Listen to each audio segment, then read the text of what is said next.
Shut up and sit down.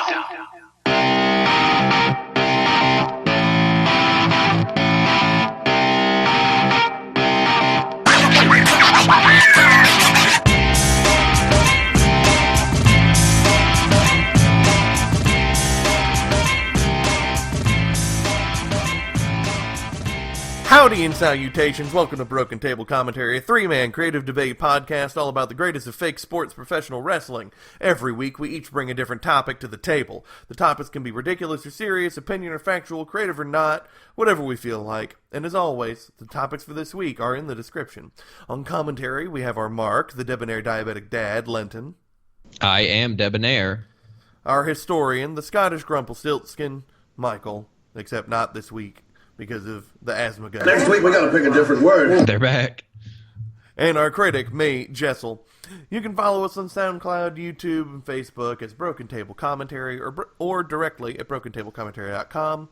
New episodes are broadcast every Thursday, 7 p.m. Eastern Standard Time. This is episode number 10. Woo woo! Woo! Number 10. Bedside Tables. Oh, yeah, I was trying to remember which table it was. Now I remember. Yeah, Bedside table. Bedside Tables. Backlash happened. There's no way around it. And unfortunately, Michael's not here to disagree with me and Lenny, because we both really like it, and everyone else in the wrestling world is apparently losing their shit about it. Yep. I thought it was the best pay-per-view of the entire year so far. You thought it was the best pay-per-view of the year so far? Yeah. I can't think of another one that was that exciting from start to finish. The only crappy old crap fest was the Harper Rowan push around mask kind of had powers. I don't even know. I can't remember who won. I think Harper won. Honestly, I thought I don't think it was that good. I think WrestleMania is probably a little bit better for me. And Harper Rowan, I wouldn't even call the worst match of the night personally. What was the worst match of the night? Shinsuke Ziggler. Oh, no. No. Yeah, that super slow match that had no story. A match where Nakamura no-sold Ziggler's finisher halfway through, also no-sold a super kick to the back of the head, where Ziggler was in control. He absolutely sold it. No. He sold it when he got hit, and then it didn't matter for the rest of the match. That's not selling a move. I don't remember it happening that way. There was no psychology to that match. There was no storyline to that match. That match was as paint by numbers and slow. It was at least Harper and Rowan had a weird bad story, but it had a story, and it was shorter. It was not a good match, but it is not the worst match for me. I did not like Nakamura Ziggler at all. I watched it again to make sure, and all it did was make me rant and rave for 30 minutes. I can't stand to myself, to my wife, to everybody. Poor everybody. I couldn't stand it. Didn't bother me. I honestly don't understand how having a match which is just moves and no story couldn't bother you. It blows my mind. Well, then I guess your mind is blown, and I guess we'll have to stop the episode. Well, I guess we're of more different opinion on Backlash. But that's fine, because you know what? Fashion Police had a great match. That tag match was really fun. On top of that, it had great storyline and had great moves and great character. It made Breezango look entertaining and a good wrestler. Kind of like when Santino was at his best. When Santino was at his best, he was a good wrestler and he was funny. When he was at his worst, he just did the Cobra. Now, do we at least agree that was the best match of the night? Absolutely. Okay, so we've got that going for us. Yeah. Excellent. And that's a match that I know a lot of people were very not into. Yeah, I don't, it's another part I don't understand. But no, I get it. It is he brought in a mop. This is stupid. I refuse to look at the rest of this match. That's how it goes. Because the story of the match is great. He wears the stupid costumes. The Usos think he's not any good, and he uses it to get a mechanical advantage. He gets a drop kick or a spinning heel kick off, and then Usos finally take back control. That he tries again. Fandango. I thought the tag match was great.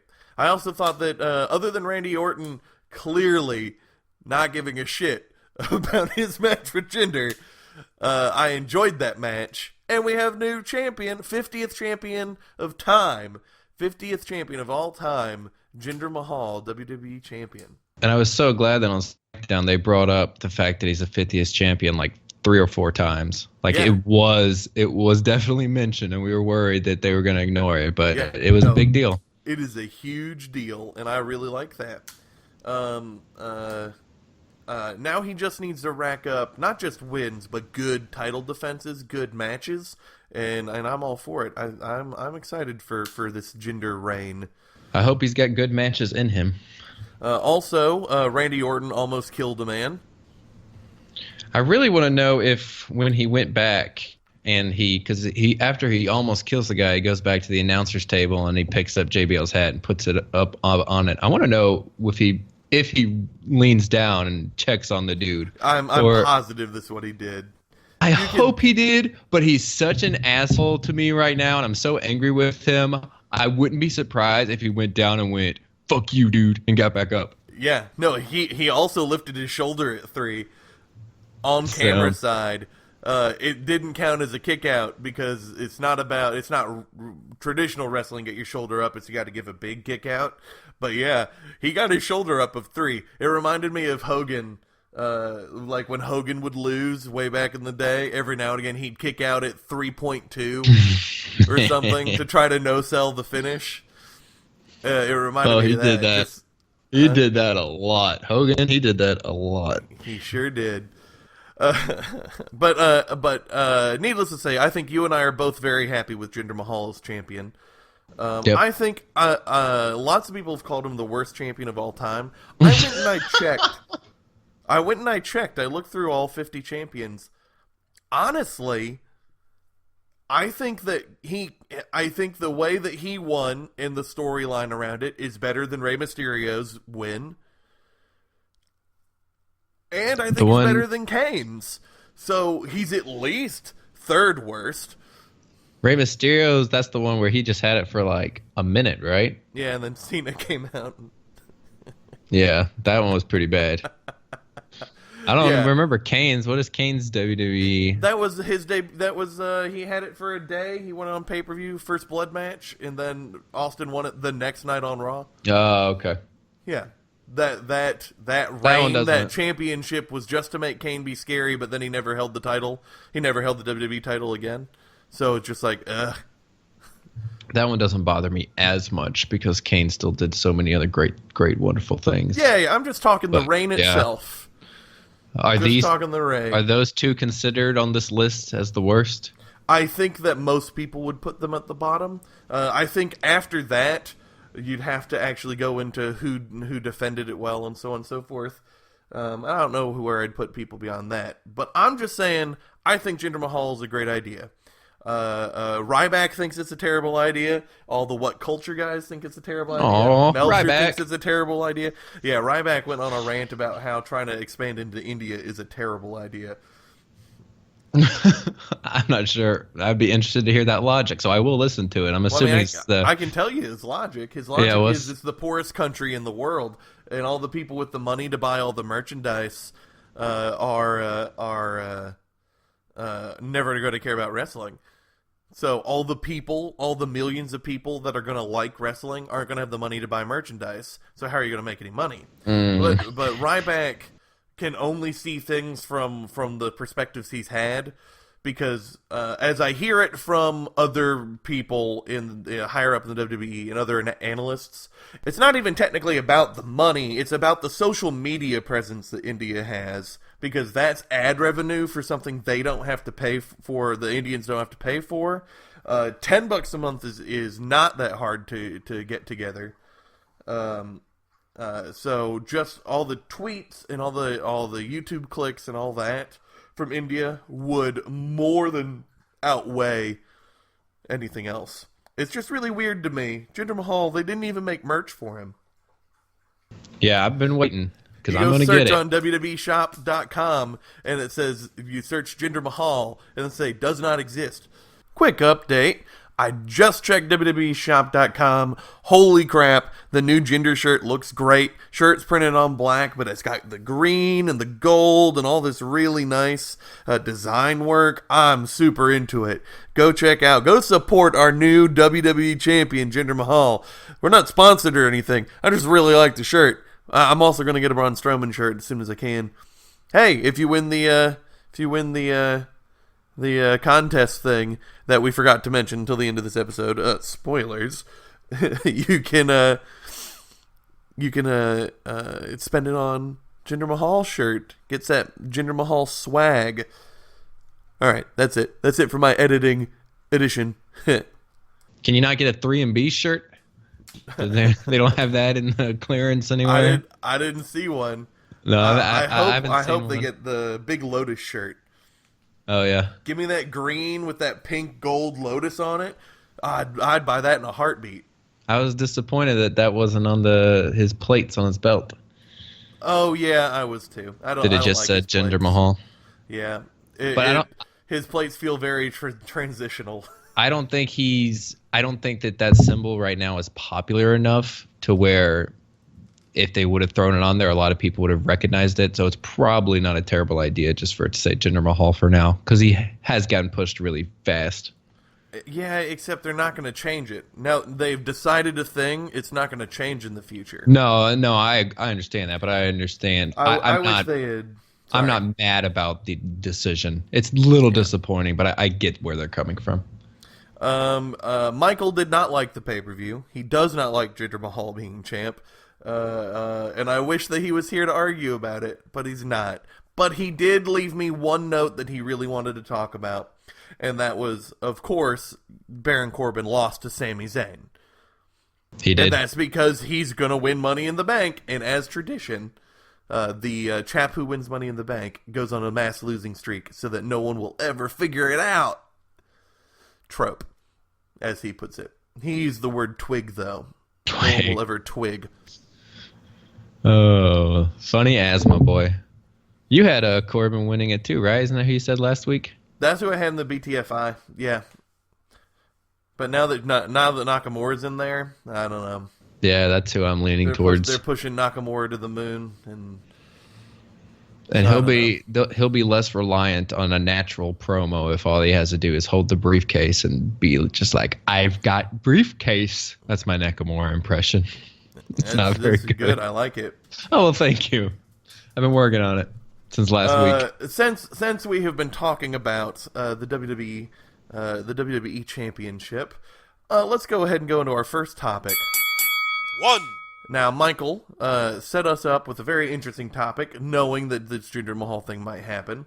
The idea is, if there were always two top titles, a Raw and a SmackDown, or a World Heavyweight and a Universal or WWE and whatever, if there were always two top titles, name three wrestlers who never won a top title and would have gotten their day in the spotlight.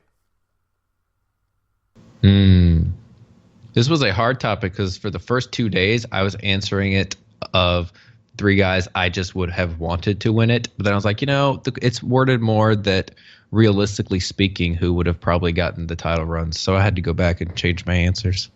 Yeah. So that is a good I always do dumb things like that to answer the questions as literally as possible, so that it's not just opinion. All I know is I wrote down three names as soon as Michael told me the question. I did not change them, and they are the exact same three that Michael has given me as his answers. So I feel pretty good. I'm pretty sure I'm going to have some of the same ones too. Just so, we want to do one each. That'd be fun. Yeah. We'll go back and forth since me and Michael have the same. Let's just go back and forth. All right. First one I'll go. Michael and I are both 100% positive that Rowdy Roddy Piper would have had the other title. He would have been the the polar opposite to Hulk Hogan. The two of them would have been the top title holders after WrestleMania 1. Okay, well, I don't have Roddy Piper, so I will go with someone who's somewhat connected to Roddy Piper. I believe that Rikishi would have ended up with a title run. Interesting. Really? This is probably my weirdest one of all. And in all my picks, I have exactly what point they are going to be having that title run and who they'll be feuding with too in all my answers. But I think that if there's going to be two titles, it's inevitable that Stone Cold Steve Austin is going to be involved with more title feuds, which is ridiculous to think about since he's already involved in so many. But if you would have done the whole Rikishi running over Stone Cold Steve Austin thing to help push The Rock into the main event scene, then you could have easily put Rikishi and The Rock together and had The Rock be one of the champions and Rikishi be the other champion. And then when Stone Cold comes back and he starts that little feud with Rikishi, it could have actually been for one of the belts. So I would have thought that if you would have had another belt, they would have put it on Rikishi to give him a much bigger heel run as a champion for Stone Cold to take the belt away from. So actually I have Rikishi. Interesting. I mean, we've talked about it before. There was at least one or two moments where it looked like Rikishi could have been main event material. I just wouldn't have thought of doing it during his bad man. During that whole 2001 time, I mean, there were lots of chances where I think if there would have been two belts, Rikishi would have ended up with one of them. Interesting. I don't hate it. I don't agree, but I might have put him at in the top 5. Second one is Ted DiBiase. 100%. Ted DiBiase should have won the title anyway, and he never did. He is the one who is, other than our other pick, he's the one who came the absolute closest to winning it and never officially did. Technically, he did have the belt, except it's not acknowledged. And then he made the $1 million championship. Yeah, absolutely. 100%. Ted DiBiase.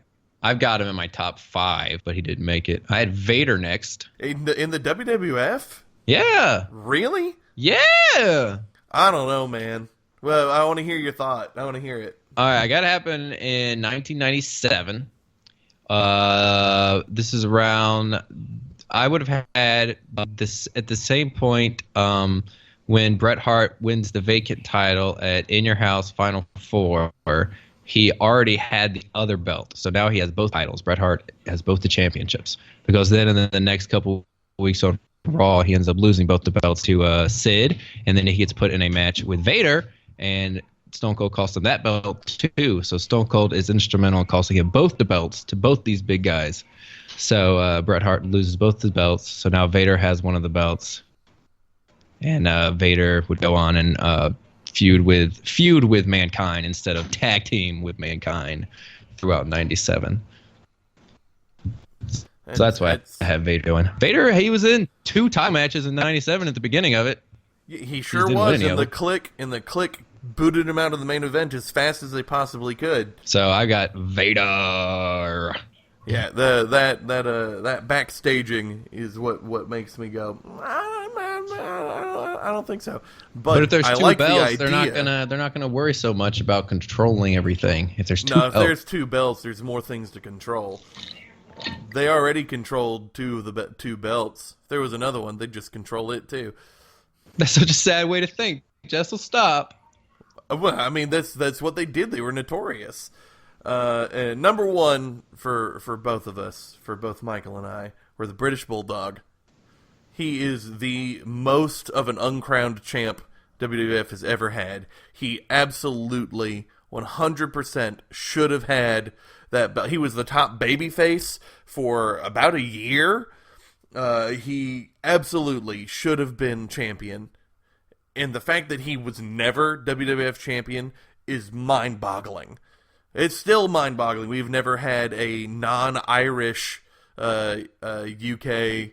Ireland's not even the UK. We've never had a British Empire, a United Kingdom champion in the WWE. That is bonkers. crazy.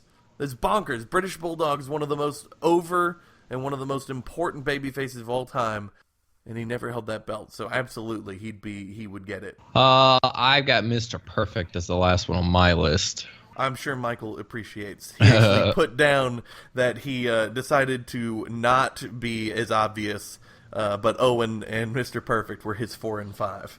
Yeah, I originally had Owen Hart, but then I watched that the King of the Ring 1993 Mr. Perfect Bret Hart match, and I was like, oh my god, that was so good. And I watched the Mr. Perfect not retiring, but loser leaves WWF match with Ric Flair on Raw, and he gets Flair kicked off of Raw, and Mr. Perfect had so much good stuff going for him there in '93. I would have loved to have seen a title run burst out around that time. This one I definitely could have seen it on Perfect. I don't have Perfect an was another moment. guy who got lambasted by politics and then injury. Yeah, oh yeah. The injuries there. When I was looking through all the year of when I wanted to do it for each of the guys after I picked them, I had a hard time with Perfect because man. Yep. But those are my 3. I like your guys' 3 though a lot too. Those are all these picks I very much enjoy. Yeah, I'm actually surprised. We didn't have any overlap. Nope. I thought for sure that Michael would have had Mr. Perfect, but look at that. Way to go, Michael. All right. With that said, let's move on to topic number 2. Topic number 2 is my topic. I like to make sure we do something a little bit, not just look at history and answer things. I like to be a little sillier, a little more creative. So a question I've asked a lot of times, especially because I've run multiple eFeds, I've been parts of multiple eFeds, so I really like this type of thing. I want to create a new title belt. What's the gimmick of the belt? Who are the people who would wrestle for it? And where would it be? What company? What TV show? All right. Who do you want to go first there, Lenton? Let's hear Michael's answer first, since he can't Sure. say no. Michael's is, goodness. All right. Michael, new title belt, anything goes title. Like the X Division, but TNA screwed that up. There are no limits. Only 99% of our matches involve cruiserweights in the ring. Quote, unquote. I don't know what that means, but that's what he says. Sort of like the hardcore title, defended 24/7, but the big shtick of it is, instead of the 24/7 rule, is that the match types for the belt are ridiculous. In any sort of match that there has ever been, that they could get a referee to. He wants it as insane as possible. He wants to see a battle royal title defense on a boat, 10 men on a boat, and you throw them off into the water. He wants to do the King of the Road match, where the two guys where they were in the back of the truck in WCW. One of the worst matches of all time. Oh, that one's fun. It's terrible. It's fun though. Oh, it is entertaining bad.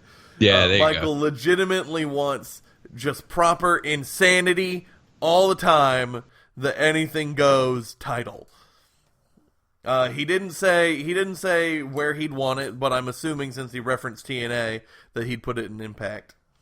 But I'm not sure. He didn't say what show he'd want it on. What show would you want to watch? Would you want to watch this belt in the WWF? No, I wouldn't want to watch this belt.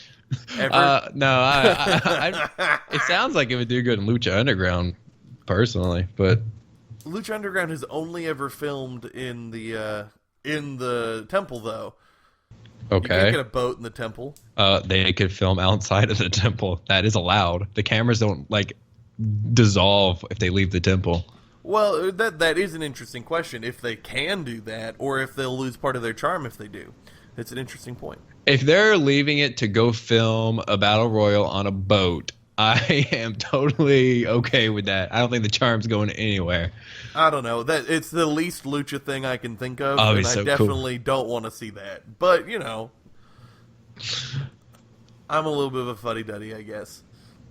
What's yours? Mine is, and I don't feel so bad about mine after hearing that one, because I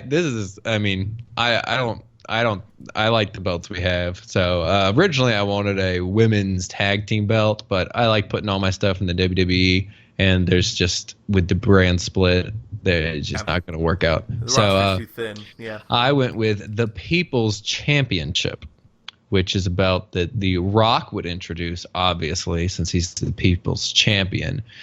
And every now and then, the crowd would vote on whether or not it is a Raw exclusive or a SmackDown exclusive championship. And then every year around Superstar Shakeup time, it would be able to be re-voted on, and they would get to vote if the champion stays on its brand or moves. Every time it's defended, the people get to vote on a stipulation. Every now and then, they get to vote on a new number one contender when the scene is getting stale. So it just has a people's choice. Get on your Twitter and hashtag, or go to WWE.com and vote stipulations thing to it. So it'd be the People's Championship. Definitely a thing I could see them do. I'd hate it. I know you'd hate it. I know you never like that kind of stuff. I like that kind of stuff. I like it when they did the People's Choice Raws. Those were fun to me, and I believe that the voting was always legitimate. But it wasn't. We know for a fact it wasn't. I believe, because I don't read the news that specifically says that it wasn't, I am turning a blind eye, and I am giving this belt the benefit of the doubt. The People's Championship, The Rock would make sure that it's legit. I believe. That's my belt. I'd hate it. I'd hate it so much. Oh, man. I just thought you were going to do the one you used in the Booker T Fantasy Invitational. I thought you would just go ahead and do the medallion, the actual Kurt Angle belt. Yeah. Well, I like this one. I had a couple ideas. Like I said, I've run a bunch of e-feds. I like coming up with a bunch of these kind of things. And there were a couple I've gone back and forth on. I've always wanted to see a submissions only belt. I thought that'd be really cool. It can only change hands on submission. I think that's really neat. I wanted to see the opposite of a cruiserweight title, a Goliath title. You have to be 320 pounds or up to compete for it. Oh gosh. I thought that'd be really fun, but there's not enough guys in any of the companies right now that size to make that entertaining. A classic answer is a TV title, and I could see that working. I tried to make that one work how I'd want to watch it, and I just couldn't make it work. But I've had a really dumb idea for a long time, and I came up with the rules to make it work, and I've actually really fallen in love with this belt. I would call it the Last Chance Championship, or as we could call it on the idiot sphere, i.e. the internet, the Last Chanceyonship. I think it would work in all three companies, though WWE would have the hardest time working, but it would be really, really entertaining.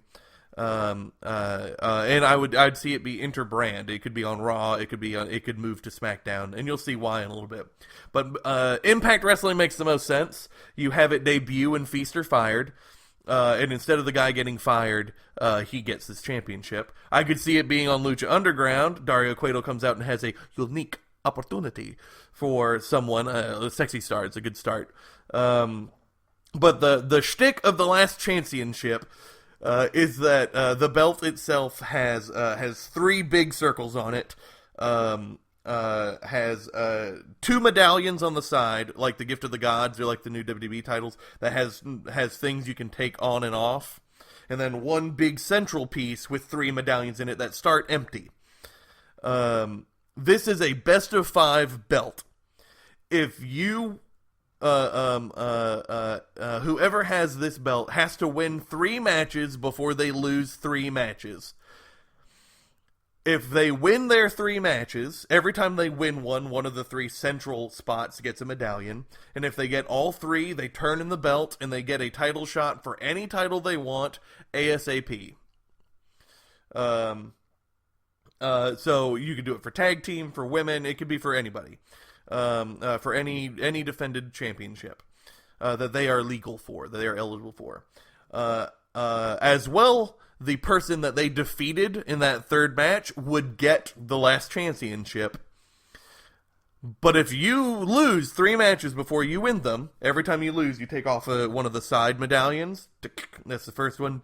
That's the second one. When you would lose the third one, you have to give up the belt, and you are fired. Oh. That's why it sounds a little more Impact Lucha. But I think that the drama of it would be so entertaining that it's like Sami Zayn has lost too much, so he is given the last championship and said, if you don't win 3 matches before you lose 3, you're fired. And that way it could go to other shows. It doesn't matter the type of match it's in. You lose an I Quit match, you lose a tag match, even if you're not pinned, it doesn't matter. Just if you lose, you can tell great stories with it. It'd be really interesting. It kind of works like a backwards belt, but then you can use it to create title opportunities. Just has a billion ways you can tell stories. It'd be a really cool visual image, I think. So yeah, the last championship. I like it pretty much. The only thing that I think I could see the storyline of someone getting fired for losing it getting stale after a couple times. That's fair. That's true. But besides that, I really like it. I really like it when belts are used to move up to a better belt. Yeah. I originally had it at 7, best of 7, but I thought that would take too long. That would just take too long. So 5 seemed like a good idea, because if you don't have them wrestle every week, then that is, if they just wrestle every other week, then that's 10 weeks of that story. So that means you can do that roughly 5 or 6 times a year. And if in those roughly 5 or 6 times a year, 1 or 2 people get fired, and then, of course, fired is kayfabe, so you could be fired from SmackDown, move to Raw, you could be fired from the company completely, all those kind of things. Especially in a more controlled environment like Lucha Underground, it would work even better, but I think it could work in WWE. I like it. Clearly, I made it. I'm glad you like it too, except for the dangerous part of it being that you're literally firing people. I always liked Feast of Fire. I liked the drama of it. If it was they were literally fired, that would love it. But we know that since it is kayfabe, it's just going to be, after a couple of years, you were going to have seen the same storyline of them. I think it'd be like the hardcore title. I think at a certain point they'd just change the rules of it entirely eventually. They dropped the whole shtick of it like in 2.5 years, and it doesn't work that way anymore, or it would be retired with someone, or someone would get mad and destroy it when they got fired, and that'd be the end of the story. That's fair. I'm not looking to have it be a fixture of WWE forever. Gotcha. Yeah. That makes me like it more. Yeah. With all that said, let's move on to the most intense topic. That's mine. I came up with the most intense topic. I did it. You did. Right. You do that a lot. I do? I didn't realize that. Good job, I always think so. Your topics always make me do the most research, which I always really like. I like doing the research. Well, my topic sounds pretty simple. What year was the U.S. title booked best? And see, my immediate thought process to that, which is why it wasn't simple for me, is that booking doesn't mean best matches. It doesn't mean best character. It means all the decisions that happened were the best choices for that belt overall. And that's what made it so hard. I was very, very strict that it couldn't be about match quality. It couldn't be about character. It had to be about when the title looked the best for one full year from January to December. Because that was very hard. A lot of years I thought were really good, except for like their January and their December. A lot of WWE had great central parts of the United States title of the year. Like March to November was great, but January was so bad and December was so awful. So I had a hard time with it. I like it though. It was definitely a hard question, considering that to do a homework for every year of the U.S. title is way, way too difficult of a task in just a week. So I think we all had to cut corners. I could imagine that if this question was re-asked in a year, we could possibly get different answers. Oh, I wouldn't. Oh, well, never mind. Jessel definitely would not. Well, what do you have? What is yours? Well, let me do Michael's first, because Michael's Okay. is very short. Mine's very involved. Michael put down 2015. 2015. Yeah, the John Cena Open Challenge era. Okay. And I that was my fourth pick. Honestly, that was, as I was going through and making my choices, I agree with him. 2015 was a great year for the United States Championship. You want to talk about a year that made me like a guy who I thought I'd never like again? John Cena in the mid-card, making the U.S. title matter, was awesome. It was incredible. Is this Michael's words or is these yours? He didn't give me any other words. Oh, that's it? So Okay. I'm talking about why I liked it too. Gotcha. But I think it's about the same idea. I know why I didn't pick it, but I'll talk about that later. I definitely agree with him. I honestly think that Cena's best run in a very long time was his Open Challenge. Great match with Sami Zayn and with Neville and with Jericho and with Kevin Owens and the two belts on the line with Seth Rollins. All that was great stuff. That was really cool section of time. So I really liked that. His other options, his other top two, were 2007, because Chris Benoit really made the United States Championship matter, and it was awesome, but he doesn't want to address the elephant in the room. Okay. And he really liked everything with Magnum TA, which was also in my top five in 1985.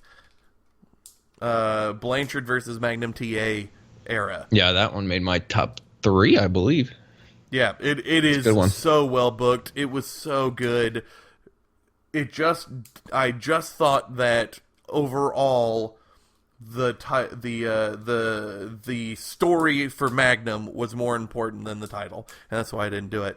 And I can tell you why 2015 didn't make mine is because the whole Alberto Del Rio Kalisto part is so poorly booked. It's so stupid. I was trying to remember. At the end of 2015. Yeah. It's so bad. And Rusev was a terrible United States champion to open the year. So I love Cena's part, but it's bookended by just really shitty booking, in my opinion. So that's why it didn't make it for me. Yeah, I couldn't even remember who ended up taking the belt off of Cena. But yeah, you're right. And I actually liked Del Rio. But that was not a good Del Rio run. Yeah, Del Rio winning it didn't matter, and then Kalisto taking it off of him was so bad. It was awful. I am a proponent of the pre-show, and even then, I'm pretty sure didn't he win it on the pre-show? I don't remember that. I don't remember either. I could be wrong, but I know it didn't matter. No one talks about Kalisto, former United States champion, when he's feuding with Braun Strowman inside of a dumpster. Kalisto's the worst. I really liked him. I hate how they book him right now. Yeah. WWE's obsession with the underdog is just one of the worst storytelling things they ever do. I hate it. It's never going to go anywhere. It really isn't. Do you want me to do my real answer, or you want to give yours? You can give yours. All right. Mine has a lot. That's fine. I'll make sure I add. You'll add what? I was going to say I'll make sure that I add thoughts in between it. So I feel monologuing while you talk. Interrupt me as you do, because I love that personally. Yeah, I got you. All right, so I think that the U.S. title was booked best in the year 1990. My runner-up was 1991 and 2001, but the year I think it was booked best was 1990. Now, good booking needs a little context, I think, so I wanted to share what just happened before 1990 started. At the 1989 Starrcade, Lex Luger, who is the U.S. champion, was facing the Great Muta. And the story of that match is that Luger is not good enough. He's barely holding on. Great Muta is out wrestling him. Luger has an injured leg, and all he can do is try to survive. And he ends up winning the match because Muta green mists him in the face because he gets frustrated, and that's how Luger retains. It's actually a really good match, but it's, the character of Luger is not, he's not good enough, and he's holding this title, which was a really weird spot because he'd been holding the title for a while now. So then we move into to Wrestle War 1990. Sting was supposed to face Ric Flair, but had a legit injury, so he had to get taken out of the storyline. So what they did was they took Lex Luger, the United States champion, and made him be the babyface number 2 of WCW. Now, you've heard me in episode 8 talk about how great I think Lex Luger is, how overlooked he is for how great of a character. And this year continues to prove that point for me. Lex Luger gets the title opportunity. Holy crap. Lex Luger brings everything to this match that he wasn't even originally booked in. They had to book on the fly. He was originally going to be booked in just a regular title defense against Dr. Death Steve Williams, which I'm sure made Jim Ross very upset that his best friend Steve Williams didn't get a match. But that's fine, because this was way better booking. WCW took the unfortunate injury of Sting to push Luger hard as a bigger babyface in the company. It's an awesome match. The Horseman has to save Flair from a loss as it goes like 40 minutes as Luger has to fight against all the cheating. He has to fight. He shows how strong he is, but he's not smarter than Flair.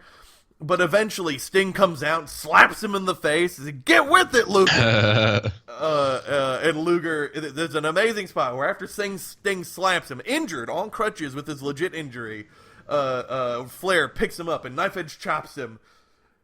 Luger pushes him off, and then he looks at Sting, and the crowd goes, "Whoa!" Then it happens one more time, and they get even louder. Then it happens a third time, and he beats him up, puts him in the torture rack. And Flair is out. He's done. But Ole Anderson and Arn Anderson come out and start beating the shit out of Sting on ringside. So Lex Luger decides that winning this title is not more important than being a friend, because he's already U.S. champion. And he drops Flair and goes out there and starts beating the crap out of the other two, getting disqualified. I don't know why it's a disqualification for him to fight the two of them, but that's the official ruling that Flair retains, and there was a DQ. It's a great match, and having him go from Starrcade to Wrestle War as becoming so good that he should have won brings up his merit and brings up the merit of the title he's holding, the United States Championship. How long of a time frame is that in between the two?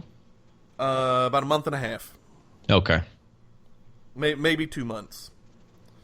Next pay-per-view was Capital Combat. That pay-per-view was quite infamous for the RoboCop Sting segment. Oh, yeah. And that means that people overlook that Luger got a more fair shot at Flair. The United States champion got another chance at that belt that he should have won, and it's in a cage match, though sometimes WCW use the word cage when it's really a Hell in a Cell. It was a cell match, but, whatever. The idea was there was... That happened a good bit. Yeah, there was no way that... the Horseman could interfere. And you know what happened? It was a shorter, crazier, faster match as Luger looked even more dominant. The United States champion, the holder of that belt, proved how prestigious it is, how incredible it is. Once again, almost beating the hell out of Flair, but they bribe a production guy to lift the cell, and the Horsemen come in and ruin the match. So next up we have the Great American Bash. At the Great American Bash, the Horseman story moves on to Sting. Because Luger wants to defend the U.S. title specifically. He wants to give his full attention to the title he has now. And he has a really surprising match against Mark Callis, i.e. The Undertaker before he took under.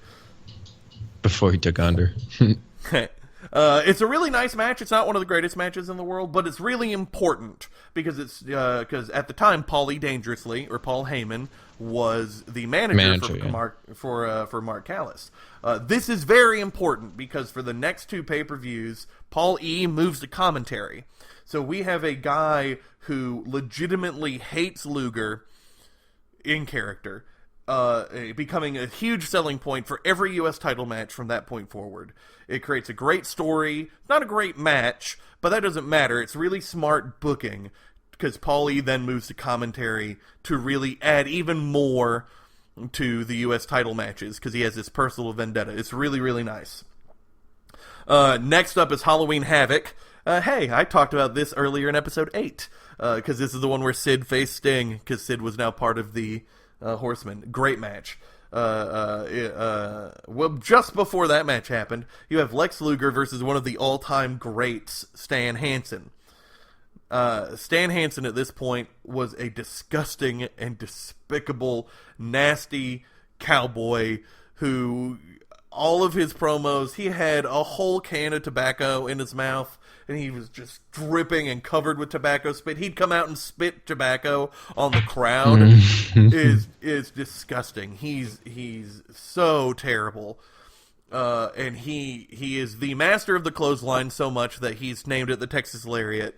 And it will put you out. It will destroy you. So he and Luger have a match. Again, the match quality is not great. Hansen is a brawler, and Luger doesn't really know how to work it as well. But the storyline here is that Hansen came out with the bull rope and bell, and he wants to use it to interfere, but Luger doesn't let him.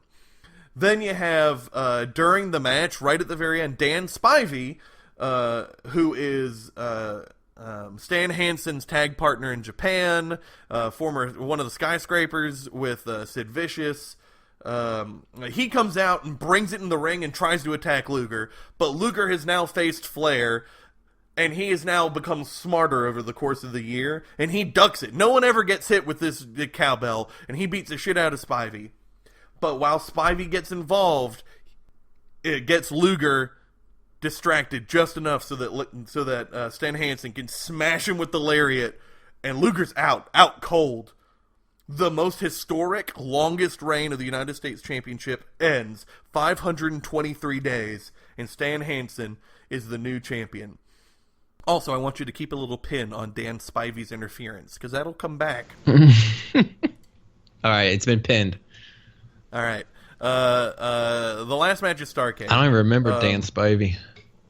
Yeah, he was not very memorable. I'm going to have to Google a picture just so I know who I'm pinning. Yep. Dan Spivey. Okay. Yep. He, like I said, he was with Sid Vicious as the Skyscrapers. He was Marty Jannetty to Sid's Sean, unfortunately. But, whatever.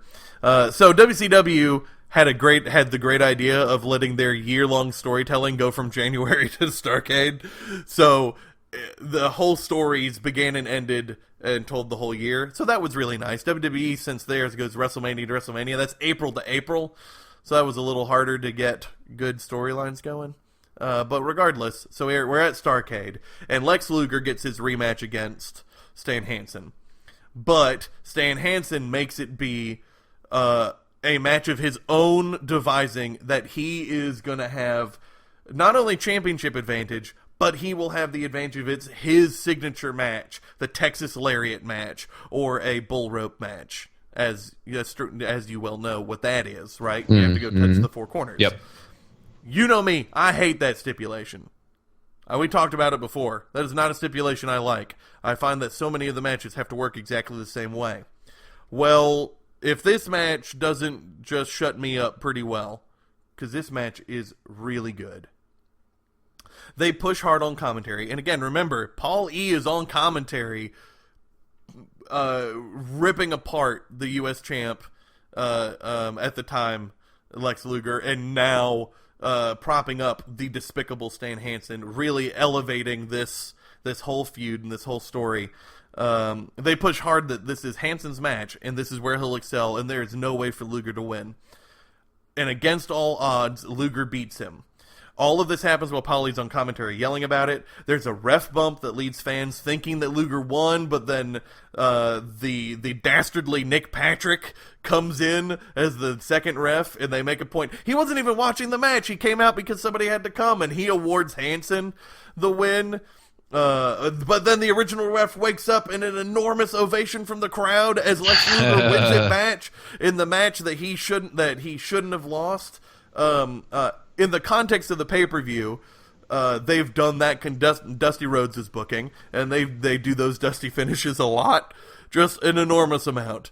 But if you just take the singular story, it works really well. If you watch the whole pay-per-view, it's like, man, another Dusty finish, huh? All right. The crowd was nuts for all the final sequences of the match, and honestly, the tension of Luger reaching out for the fourth turnbuckle as Stan Hansen has the lariat wrapped around his arm, laying on the ground, trying to hold him back, and the ref is between Luger and the turnbuckle, and the crowd are on their feet watching it. It got me off my feet.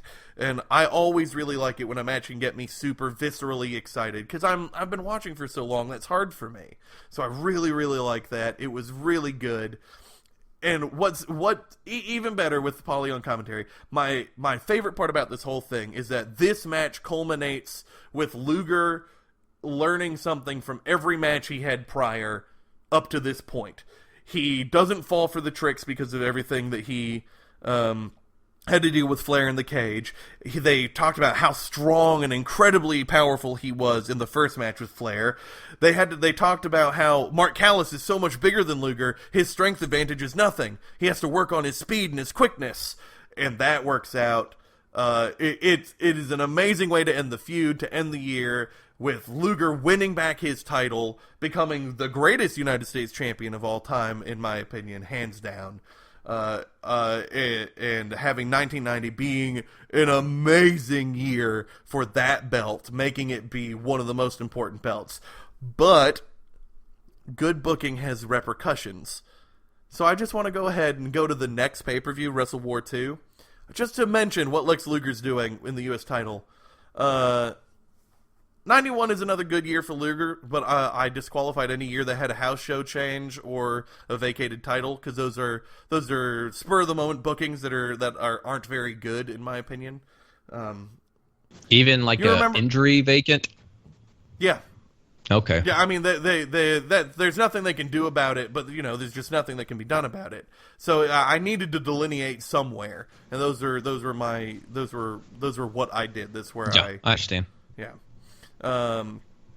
Hey, you remember when I said to put a pin in Dan Spivey? Yeah, funny hair little fella.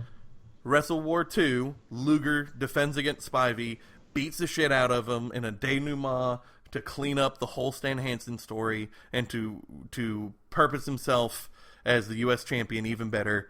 It's just a full, complete, great story. It's awesome. 1990, I think, was the best year for the booking of that title. Absolutely. Man, so yeah, there you go. I haven't seen 1990 WCW stuff in a long time. Yeah. So this is some stuff I'm gonna have to watch. Not all of those matches are worth watching, in my opinion, but the Starrcade match is amazing, and the first Flair Luger match is amazing. So both of those are really, really good. The two bookends. Cool. Yeah. So I'm excited to hear yours, because I have a guess, because I know who you like, but I don't know what where you went with it. So I'm curious. What's the guess? What year was it that MVP held the title for so long? Was it 2008? No, it's not that. Where he feuded with Matt Hardy? It's not that. And they were the tag champs together, and they were feuding for the U.S. title. That was a fun little storyline. It just didn't last the whole year, so it didn't make my list. That was fun. I'm curious then. What's yours? I picked 1998 as the best U.S. title booking. Okay, sure. I don't have nearly as many notes as you do. I've just got bullet points. Nah, do it. Bullet points is good. Yeah. Oh, no, I'm going to go through it. The very end of 97, Diamond Dallas Page wins the belt for, I believe it's Mr. Perfect, right? Yeah, Kurt Hennig. He's Kurt Hennig, WCW. Yeah. And this is Diamond Dallas Page's first major title win. So really, 1998 is the story of Diamond Dallas Page getting his first title and wanting to keep it and do everything he can to keep it. So 1998 starts off with him feuding with Chris Benoit. I know we're not supposed to say that name. And that's slowly, he gets the attention of Ravensflock, which, if you don't know who Ravensflock is, you're selling yourself short as a wrestling fan, because this is during the time where the NWO was such a big deal. So a lot of people put a lot of their attention on the NWO as the big heel thing during this time. But Ravensflock, during 1998, at least in my opinion, was way cooler than I agree. NWO was.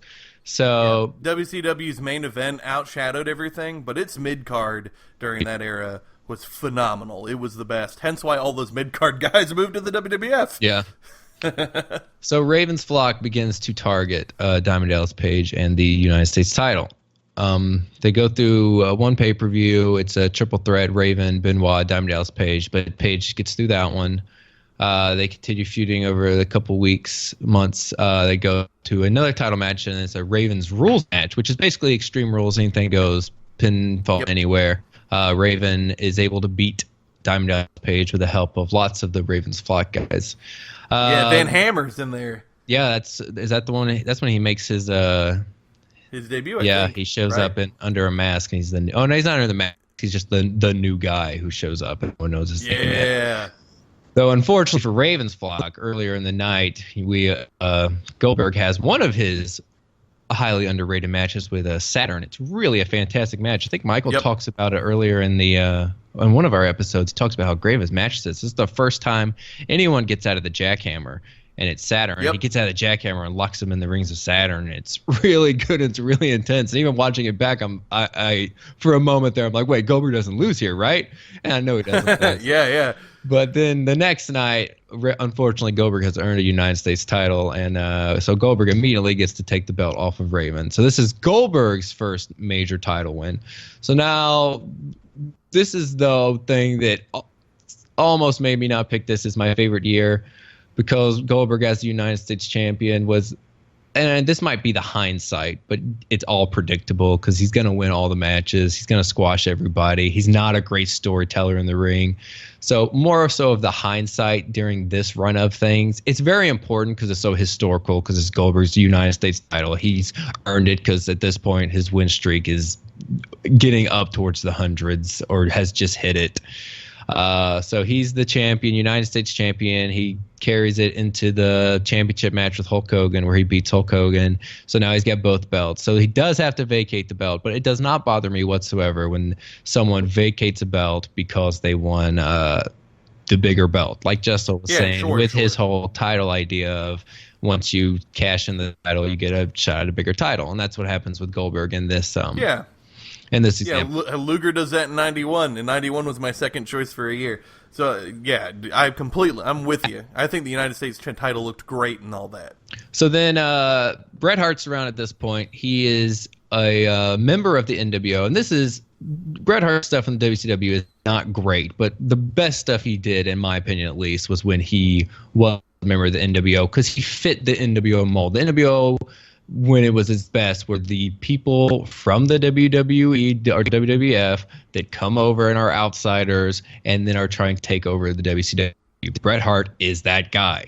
He's wrong about WWF. He's going to come over here and take over. He fit perfectly into the NWO mold. He wasn't a WCW guy who just all of a sudden takes off his WCW shirt and is NWO. So Bret Hart was perfect for the NWO. He worked fine as an NWO guy. He wasn't wrestling his best back then, but for all the NWO interference that helped out Bret Hart. So at this point, it's Bret Hart, Diamond Dallas Page for the vacant title. So Page has fought his way. During this time, he's been feuding with Ravensflock. He's gotten back into the picture. Bret Hart beats him, unfortunately. This is a Monday Night Nitro match, which I'm also a big fan of mid-card titles being won and fought for on Nitros and Thunders. So that is another reason why this is one of my favorite years. And unfortunately, during this part of the year, I had to just look it up. I didn't get the time to watch this. But Luger gets a shot on a Nitro, and I know him and Bret Hart are having a feud. I know Luger's the good guy. I don't know if you remember this better than me, but him and Hart are having a feud, and Bret Hart's champion, and he wins the belt from Bret Hart on a Nitro. But then the same week on Thunder, Bret Hart uses the NWO to cheat to win the title back.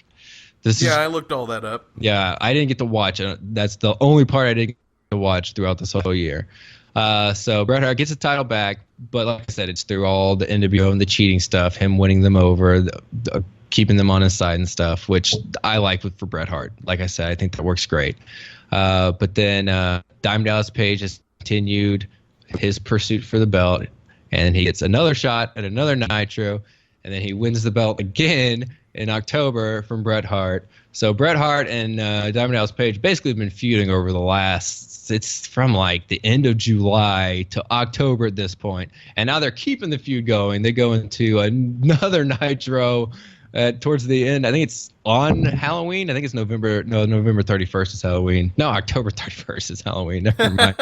So November 31st, Christmas week. I'm thinking of Thanksgiving. It's the end of November either way. But Bret Hart and Page, this is the last title change of the year. But Bret Hart and Page are continuing their feud. Page is he has reached top baby face status. In my opinion, this is around the time because Bret Hart is one of the most hated heels, and Diamond Dallas Page and Goldberg were one of the top bases to me as a fan. So Diamond Dallas Page and Bret Hart are feuding for the United States title, but Bret Hart is still continuing to get the one up with him against him with beating him and keeping the belt off of him.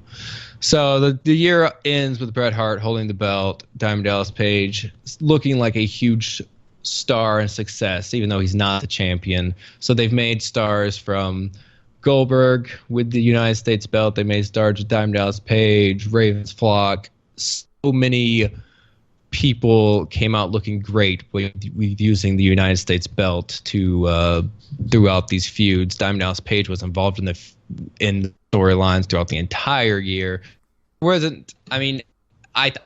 when you've told your whole story, the fact that it's a whole year of Luger being involved with just these couple of guys, I actually like that idea more. I wish I would have watched it all because that does sound better. But for what I watched over in this years I researched, 1998 is my favorite.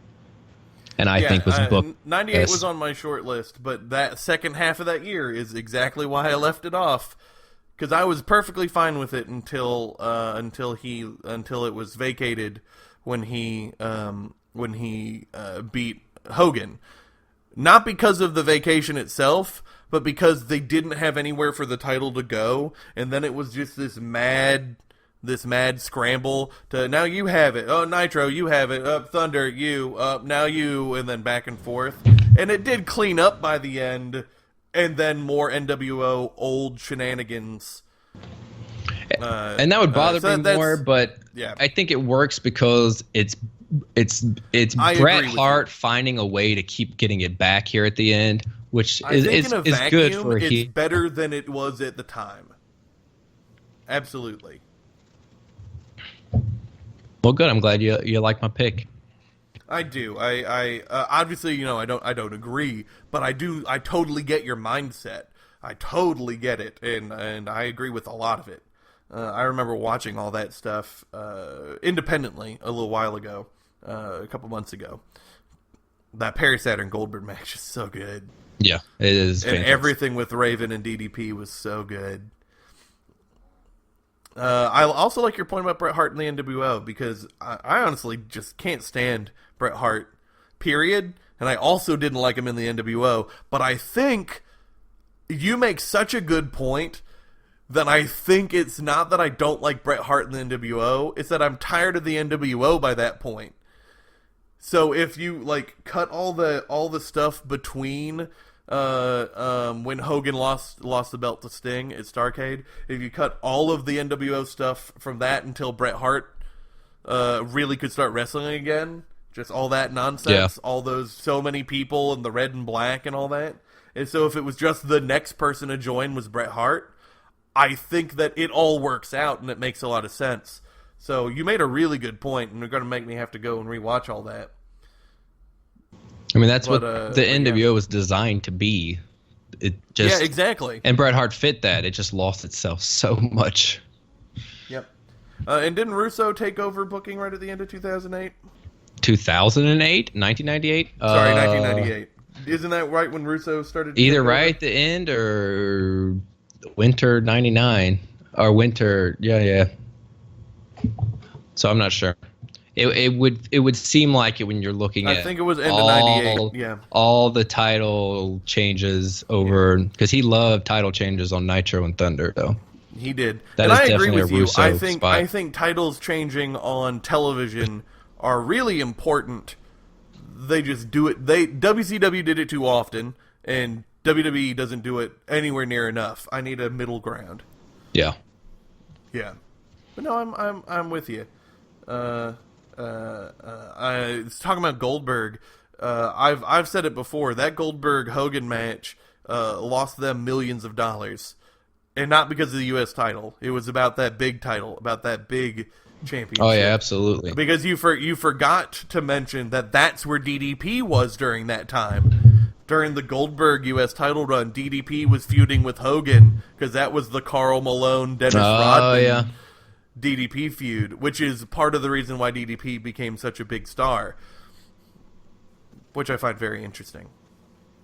He really was. He was the People's Champion that year. I think they even started calling him the People's Champion at the beginning of that year. It's a sign that my belt needs to show up. Yep. I always like how we sometimes get little cyclical ideas by accident without any of us talking about it. I always think that's fun. Beyond all that, we have an episode. We're done. I hope you guys enjoyed. We're not done.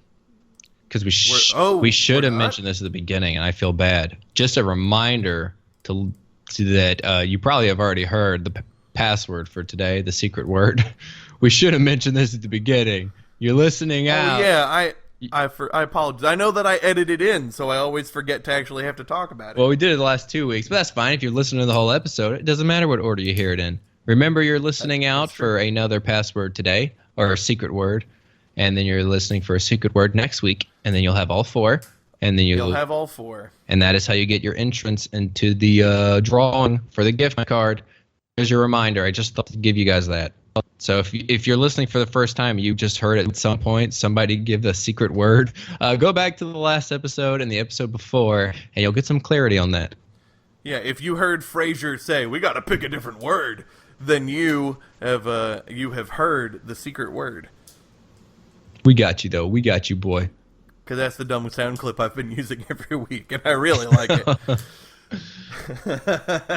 You big goof. Well, I got to entertain myself somehow.